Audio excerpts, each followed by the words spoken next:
Welcome everyone to another episode of Lighting the Candle, A World That Works.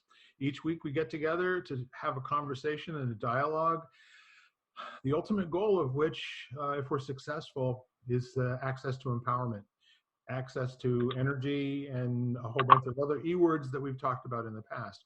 But mostly we're here to drop a pebble into the pond and ripple it through you, our viewer. And we're really glad that you stop by every week to listen to what we have to say. And if you ever want to be a participant on this broadcast, please, or podcast as well, please get in touch with us, via the comments section down below, and we'd be more than happy to sign you up. So in the meantime, I'm Bill Carell. We've been doing this for, roughly 45 to 50 episodes so far. And every week we get together and we never know what we're going to talk about. And I'm sitting here at the moment and what is coming up for me today is a discussion of maybe two different terms that we use an awful lot. There's Lisa. And we're just getting to the point of identifying ourselves. And what I'd like to toss out for today is, can we talk about two words that I hear so much, and I'm not sure that people share a common definition on it.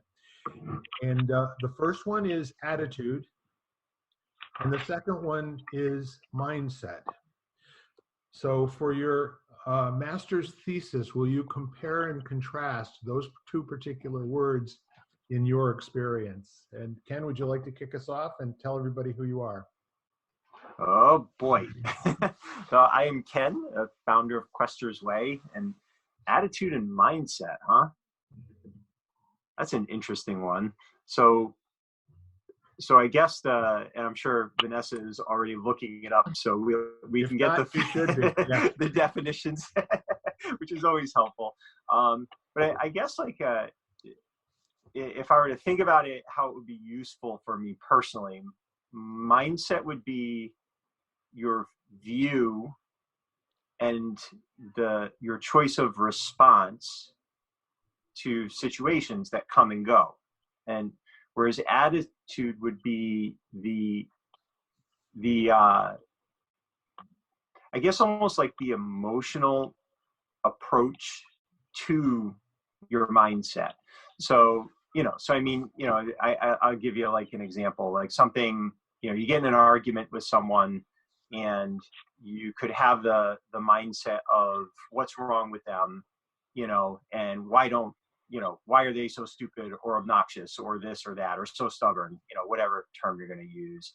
And your attitude is one of, frustration and negativity, and, they kind of amplify each other. Or it could be, wow, we had an argument. What was that about? You could be looking in the mirror and saying, did I miss something here? Or could I have worked on my view? And your attitude could be, this relationship is important to me and I want to keep positivity, so I'm going to approach it from there. So it almost feels like the type of thing where you could have a complementary relationship or a disconnect, between those two things. But one feels like view and the way you perceive situations, and the other one is how you, emotionally respond to those situations. Great. That's the best I got to start off. Sounds good. Vanessa, have you been flipping through the pages while we're talking here?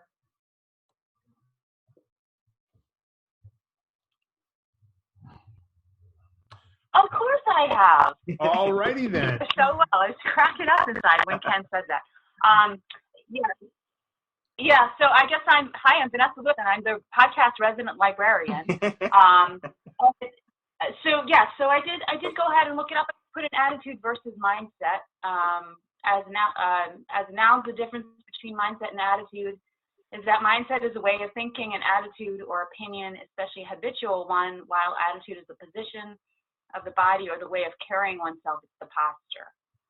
So, and as a verb, it's to assume or to the pose, which kind of goes along with posture as well. But so I guess I could go with that. I like Ken said about the attitude being the choice of response and the mindset being the emotional approach. I really think that attitude comes from your mindset. So I love that.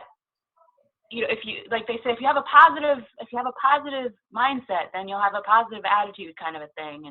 And your mindset, is sort of your like your thermostat, if you will, as you go into a situation, and then you can decide your attitude, or maybe they could even go back and forth. But I think mindset is more. They're almost, when I first hear those two words, attitude and mindset, they almost kind of feel like they could be interchangeable. I know sometimes I say that with our words. I'm a lover of words anyway.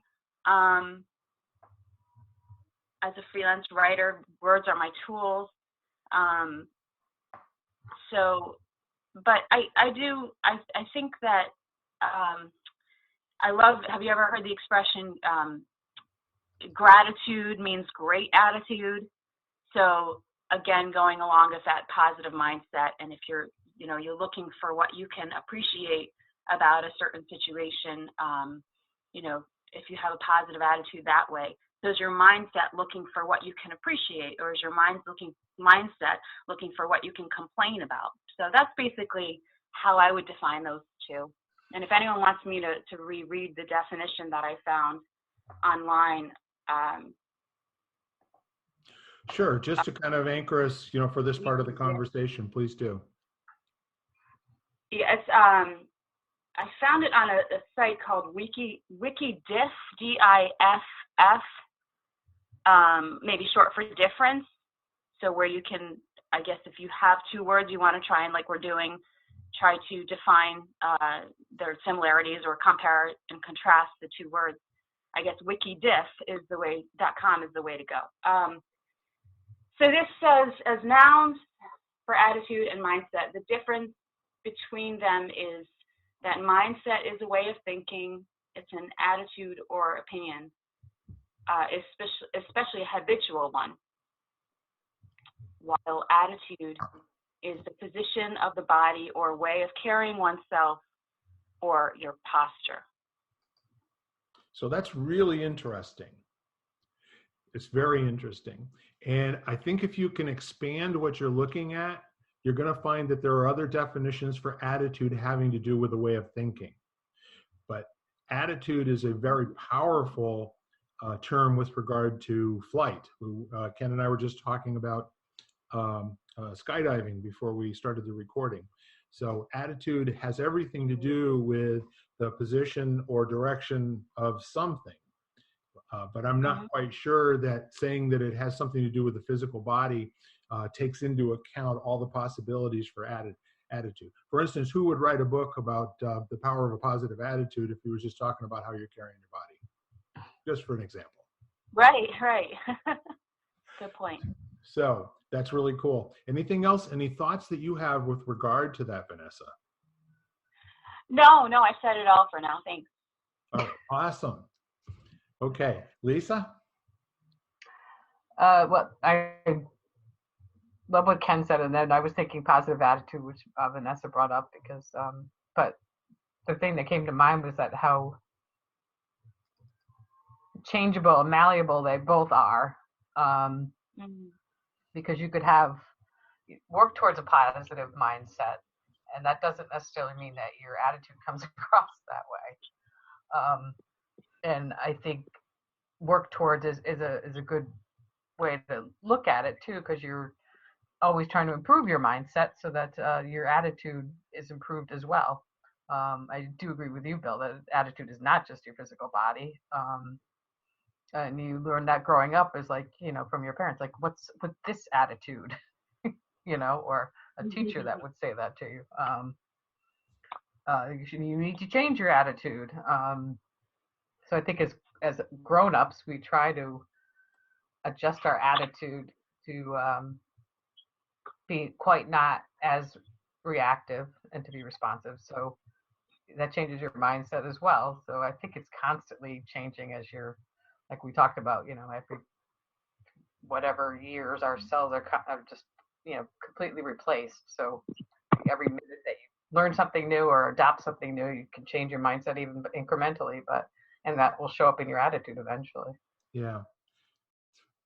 And anything else? Nope. So Vanessa, can I give you a task? Can you look up roughly when the term mindset started popping up in popular, culture? Because here's what I think is kind of interesting. And I love coming up with this and then diving in both feet so that we can commit ourselves and then find out what it says that other people are thinking elsewhere. So the noun that I found for attitude is a settled way of thinking or feeling about someone or something, typically one that is reflected in a person's behavior. So that when people would talk about, that little note at the back of the report card, back in the third grade, speaks out of turn and demonstrates a poor attitude in terms of, social communication or whatever. For instance, Wayne Dyer, that was one of the comments that he got on his, that he was a disturbing element, but he didn't realize what that really meant because he was 6 years old. He thought he was a scurvy elephant, right? So Scurvy elephant, yeah. So the bottom line here is that what this is pointing to is these attitudes are positions that you take that become habit for you, known or unknown. So the neat part of it is an attitude is something that can be worked on and shifted, or a new attitude obtained clearly by your choice. Now here's the neat part. Vanessa, are you having any luck finding any information on the history of mindset? I'm searching for it. Okay, great. So try this on. The established set of attitudes held by someone. So this would be like the whole package. And not everybody has the same attitude about everything going on or automatic response to everything in their life. But the mindset would be, what is your thrownness and to your behavior to a certain set of stimuli? If something gets said or something happens or you see a picture that, what's your automatic, unthinking, unchallenged response to that? So that might point to where your mindset could use an upgrade with regard to the attitude that's supporting the mindset. So that all may turn out to be nonsense, what I just said. However, using inductive reasoning, the access to attitudes would be working, I think, more with where the malady is, if there is one, as opposed to the mindset. Trying to change a mindset at that level might be working with symptoms. It's the result of something, not the cause for something. You've been listening to Lighting the Candle, A World That Works, part of the Exvadio Podcast Network. You can hear us at exvadio.com/podcasts, Apple Podcasts app, Google Play, Spotify, iHeartRadio, Stitcher, and wherever you find podcasts.